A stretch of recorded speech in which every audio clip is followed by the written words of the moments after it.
Добро утро и добро утро до сите ваши гледачи, до гледачите на телевизија Алфа. Стандардно да ја го кажеме билансот како помина овој викенд во итната медицинска помош, колку интервенции имаше брзата помош. За среќа уште еден под наводници досаден викенд, што значи дека немаше некои поголеми сообраќајки, дека немаше некои поголеми случувања. Вообичаен број на покани, некаде околу 100 извршени покани и некаде околу 130 до 140 упатени позиви кон итната медицинска помош, и покри бројот 1513, што е наменет за консултации и прашања. Голем дел од граѓаните се уште се јавуваат на 194.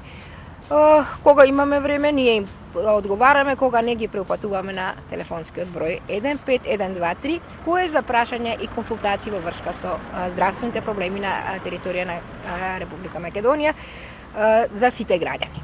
Така е, чисто и ние апелираме со овие разговори дека постои телефонски број за оние информации, за совети од ваша страна. Кои се најчестите барања, односно најчестите прашања кои што ги добивате, односно кои што ги добивте овој викенд? Значи, најчесто не прашуваат за како да ја користат терапијата во врска со некои покачување на висок притисок, некакви влошувања на хроничните заболувања. Во секој случај, многу прашања од здравствениот систем и некои прашања во врска со коронавирусот, дали е навистина толку сериозен, дали треба нешто специјално се спроведува, но во основа остануваат истите препораки. Избегнувате ги поголемите собирања, големите, тоест нека ви стане навика да ја вашата лична хигиена, почесто миење на раце, не многу контакти со лица, поготово со лица кои биле некаде на викенд, така да мислам дека во Македонија добро се справуваме со оваа проблематика. Да, за сега 3 регистрирани случаи во нашата земја. За последните 24 часа во Албанија се регистрирани првите 2 случаи, а 16 милиони лица се во карантин во Северна Италија. Патувањата, туристите, тоа не можеме да го спречиме во 21-виот век и покрај апелите да не се патува повторно. Македонците излегуваат, има дури од Италија кои што се одат и кои што се враќаат. Јас овде ќе ставам акцент на тоа дека важно е да се внимава, односно да се мисли, да се биде совесен, односно индивидуалната совест е најважна. Значи, доколку чувствуваме симптоми, да не го криеме тоа, односно веднаш оние кои што доаѓаат од страна да го кажат тоа, затоа што имавме случаи кога беше прикриено.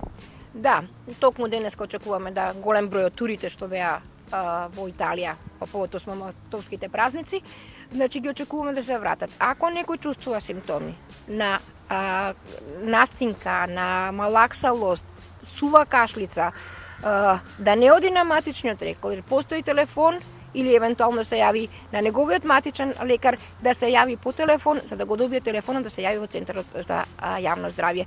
Подобро да се спречи, тоа е добро за сите, за општото и за јавното здравје. Така, докторке, за крај би сакала, бидејќи денеска имаме тема во утринската програма на Добро утро секој утро на Алфа телевизија за донирање на органи, би сакала еве вас како доктор да ве прашам што велите вие, дали македонците се информирани за ова доволно и дали треба малце поголема афирмација?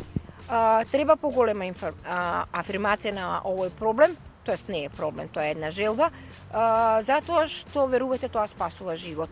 Во Македонија законска регулатива постои, значи тој дел сме го завршиле, постои комисија за донирање на органи при медицинскиот факултет и при Министерството. Значи, законскиот дел се чини дека малку повеќе треба да работиме на афирмација на овој проблем, затоа што тоа навистина спасува живот. Замислите да дел од вашето тело продолжи да живее и спаси нечиј живот.